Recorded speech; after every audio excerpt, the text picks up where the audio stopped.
অপেক্ষা 10 মিনিট একটু অপেক্ষা করা যায় না? যারা আন্দোলন করছে তাদেরকে জবাব দিতে ছাত্রলীগই যথেষ্ট। উৎসব চলছে, আমরা খুবই আনন্দিত এবং খুবই ভালো লেগেছে আমাদের কাছে এই উৎসবটা। আমরা এরকম শান্তি পাইনি কখনো। আমাদের জন্য এই শান্তির ব্যবস্থা করা হয়েছে। একটুও বলবো না। এখন কার জন্য অপেক্ষা করছেন? আপনার জন্য অপেক্ষা করছি।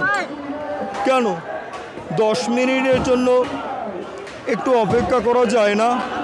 এত দিনের আশা, এত দিনের চাওয়া, এত দিনের অপেক্ষা, 10 মিনিট একটু অপেক্ষা করা যায় না? হ্যাঁ, বলতেই হবে। হ্যাঁ, এটা তো আমার কাছে ভালো লাগলো না। এই যারা আন্দোলন করছে তাদেরকে জবাব দিতে ছাত্রলীগই যথেষ্ট। বুঝতে পেরেছেন?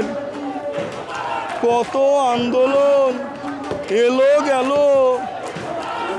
আসবে যাবে সাদ্দাম সাহেব, কিন্তু ছাত্রলীগ থাকবে।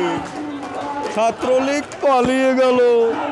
কোথায় পালাবো? প্রয়োজনে ফখরুল সাহেবের বাসায় গিয়ে উঠবো, প্রয়োজনে মোদি সাহেবের বাসায় গিয়ে উঠবো। কি জায়গা দেবেন মোদি? এখন কোথায় আছে ওবায়দুল কাদের সাহেব? তাকে তো খুঁজেই পাওয়া যাচ্ছে না। কি আমাদের জায়গা দেবেন?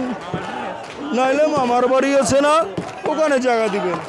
যুগে যুগে ফ্যাসিস্টরা যদি আসে, আশা করি আর আসবে না। যেভাবে পরিণতি হচ্ছে শেখ হাসিনার, সেইটা যদি শিক্ষা না গ্রহণ করে কেউ, তাহলে তো এখনও সে মূর্খের স্বর্গে বসবাস করতেছে, বোকার স্বর্গে বসবাস করতেছে।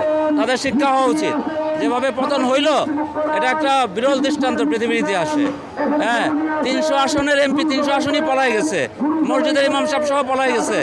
তো এর চেয়ে বড় শিক্ষা আর কি হইতে পারে? স্থাপনা ভেঙে যাচ্ছে, সেটা অবশ্যই একটু খারাপের ব্যাপারও আছে, এভাবে ভেঙে দিচ্ছে। কিন্তু আরেকটা জিনিস, যে এটা যাতে ভবিষ্যতে ফ্যাসিস্টদের শিক্ষা হয়, সেটা একটা দরকার ছিল। তুমি কি ঠাকুরগাঁয়ের বাসায়? কোথায় আছো?